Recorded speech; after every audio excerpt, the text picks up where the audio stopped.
ప్రియమైన స్నేహితులారా, యేసుక్రీస్తు వారి ఘనమైన నామములో నా వందనాలు మీకు తెలియజేస్తా ఉన్నాను. దావీదు రాసిన 144వ కీర్తన. కొన్ని వచనాలు చదువుతున్నాను, గమనించండి. 12వ వచనం, 13వ వచనం, 14వ వచనాన్ని మనం చూద్దాం. మా కుమారులు తమ యవన కాలమందు ఎదిగిన మొక్కల వలె ఉన్నారు. మా కుమార్తెలు నగరునికై చెక్కబడిన మూల కంబముల వలె ఉన్నారు. 13వ వచనం, మా కొట్లు నింపబడి పలు విధములైన ద్రవ్యములకు నిధులుగా ఉన్నవి. మా గొర్రెలు 1000 కొలదిగాను 10,000 కొలదిగాను మా గడ్డి బేళ్లలో పిల్లలు వేయుచున్నవి. 14వ వచనం, మా ఎడ్లు గొప్ప బరువులు మోయగలవి. మా వీధులలో చొరబడుటయేనను ఉరుకులెత్తుటయేనను లేదు. వాటిలో శ్రమగల వారి మొర్ర వినబడుటయేనను లేదు. 15వ వచనం, ఇట్టి స్థితి గలవారు ధన్యులు, యెహోవా తమకు దేవుడుగా గల జనులు ధన్యులు.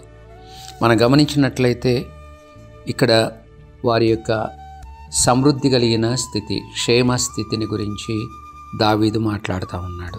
కుమారుల గురించి, కుమార్తెల గురించి, వారు కొట్లు నింపబడి ఉండడాన్ని గురించి, సకల విధములైన ద్రవ్యములకు నిధులుగా ఉన్న వాటిని గురించి, వారి గొర్రెలు 1000 కొలదిగా 10,000 కొలదిగా ఉండటం, వారి యొక్క ఎడ్లు గొప్ప బరువులు మోయగలిగినవిగా ఉన్నాయి.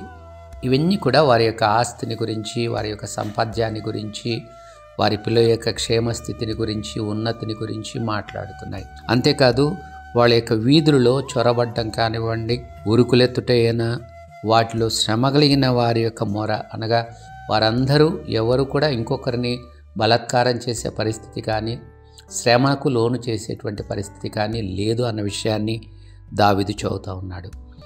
అలాంటి స్థితి కలిగిన వారు ధన్యులు అన్నమాట. ఇది ఎవరికి కలుగుతుంది?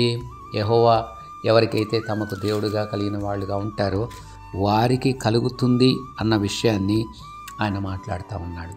ఈ మొదటి వచనంలో ఆయన అంటాడు, నాకు ఆశ్రయ దుర్గమగు యెహోవా. అనగా ఎవరైతే దేవుణ్ణి తమకు ఆశ్రయంగా చేసుకున్నారో, ఎవరికైతే దేవుడు తమకు జనులుగా కలిగినటువంటి వాళ్ళుగా ఉన్నారో వారి ధన్యస్థితిని గురించి దావీదు గారు మాట్లాడతాడు. ఇలాంటి ధన్యస్థితిలోనికి వింటున్న మీరందరూ రావాలన్నది. మీ కుమారులు, కుమార్తెలు, మీకు కలిగిన సమస్తం, మీకు కలిగిన పశు సంపద, పొలములో ఉన్న సంపద, మీరు చేస్తున్న పనులు, ఉద్యోగాలన్నింటిలో ఈ ఉన్నత స్థితి, సమృద్ధి అయిన స్థితి, శ్రమ లేనటువంటి పరిస్థితి, బలాత్కారం లేనటువంటి పరిస్థితి మీ జీవితంలో కూడా కలగాలని హృదయపూర్వకంగా కోరుకుంటూ మీ కొరకు ప్రార్థిస్తూ ఉన్నాను.